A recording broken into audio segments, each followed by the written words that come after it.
So basically what is decision tree? It is that any problem that we are representing in the form of a table, it can be also graphically illustrated. Then the graphical illustration of the same problem is known as decision tree. In the previous classes we saw that the problem is represented in the form of decision table. Now we will see that how the same problem can be represented in the form of decision tree, which is nothing but the graphical illustration of the same problem. Okay, all decision trees are in general similar.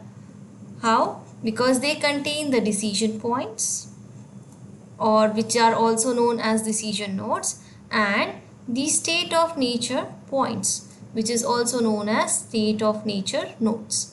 So we are using the two terminologies. We are using either points or nodes, and in all decision tree you are having two main nodes, decision nodes and state of nature nodes. Now it comes up about the representation, how we will represent. So first of all, a decision node. Decision node is a node from which the alternatives are to be chosen. So we call a node or a point from which we have to choose many alternatives as the decision node. Then a state of nature node is the node out of which we have many states of nature to select. Okay. Then while drawing the T, we move from left to right. We move in the direction from left to right. Okay. So when we are making a decision, first we have to start with the decision trees and its outcomes in the sequential order. Okay, line or branches from square. If it is a square, we have to use the shape square. Square is a shape for decision nodes. Okay, decision nodes are represented by squares. So lines or branches coming from decision nodes represent the alternatives, and branches from the circles. If we have circles, then the lines, or we can call it as branches, represents the states of nature. Okay, this is the things that we are going to use for drawing a decision tree. So mainly a decision tree is having two nodes, decision node and state of nature node. Okay, we draw the tree from left to right. Okay, thus the tree represents the decision and its outcomes in the sequential order. Decision node is represented by square and the circle represents the nodes of states of nature. Okay, decision nodes always gives out the alternative. So let's see how to draw decision tree for it. So we know that these three are the alternatives. Okay, that you have to make decision from it. So these are decision node. Okay, and we have two states of nature, good economy and poor economy. So we start with the decision making. So decision node, as mentioned here, decision nodes are the square nodes. So we start with a square. Okay, from square we have to make a decision. Now we have to make decision from these 3 points: stock market, bonds or CD. So there should be 3 lines from the decision node. Okay, 3 lines from the decision node. 1, 2 and 3rd line. We try our best not to overlap the line. So we have 3 from decision node. We have 3 alternatives. So we'll write the alternatives here. This is for stock market. Stock market. This one is for bonds, and then CDs. So these 3 alternatives represented by these 3 arrows. Now after this, what we have a state of nature, the market conditions, it is good or poor. Now state of nature are represented by circles. So we have circles for each alternative. And then we have how many states of nature? 2. So we represent lines from it. So one is for good economy and this is for poor economy. Okay, just ensure that these circles are of same size.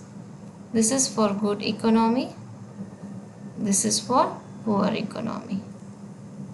Again 2 outputs from here, good economy and poor economy. Now next is to write these payoffs.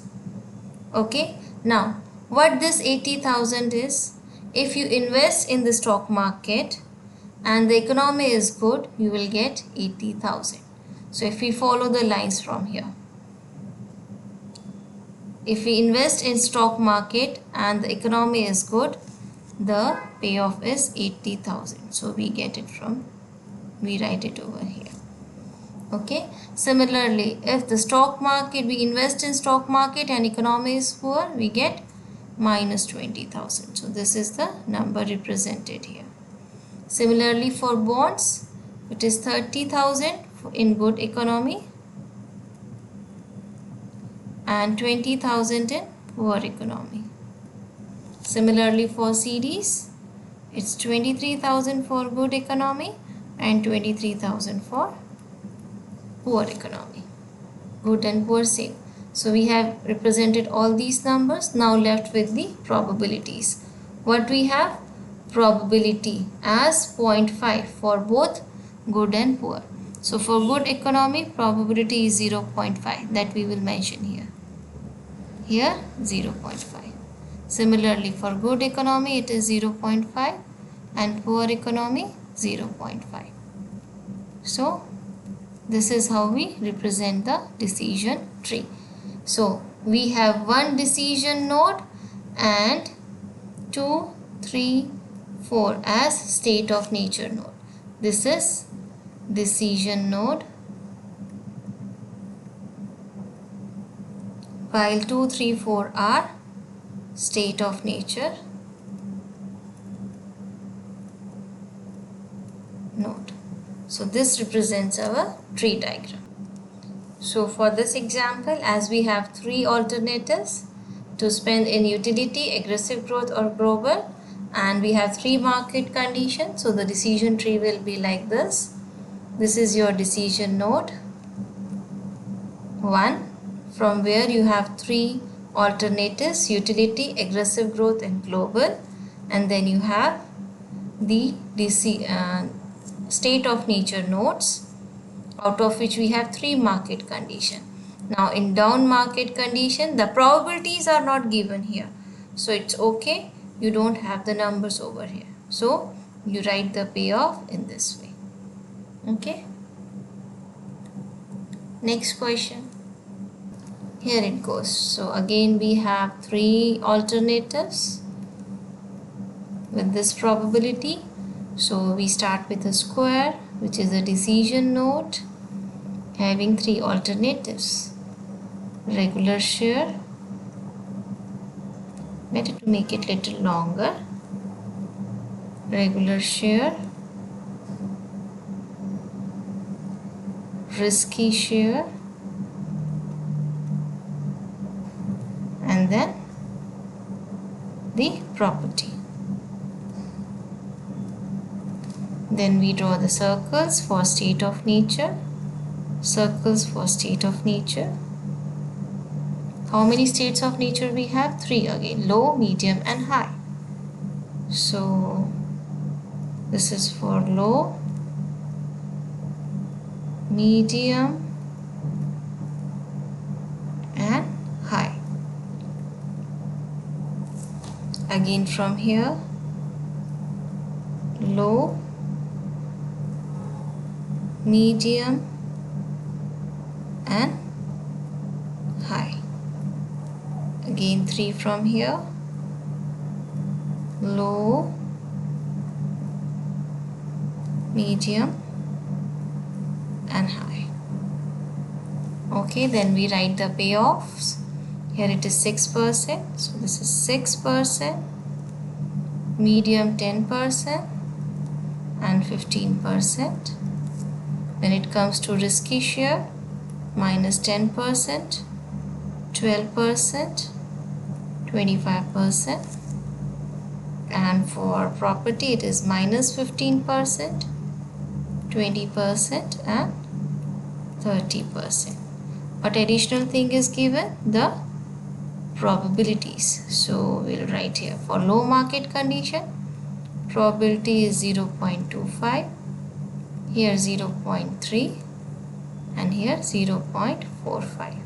Same thing here, 0.25, 0.3 and 0.45.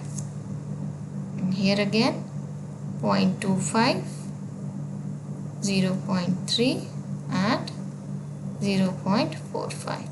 So this decision tree will also give you the clear idea, like you have three alternatives and you have three state of nature nodes.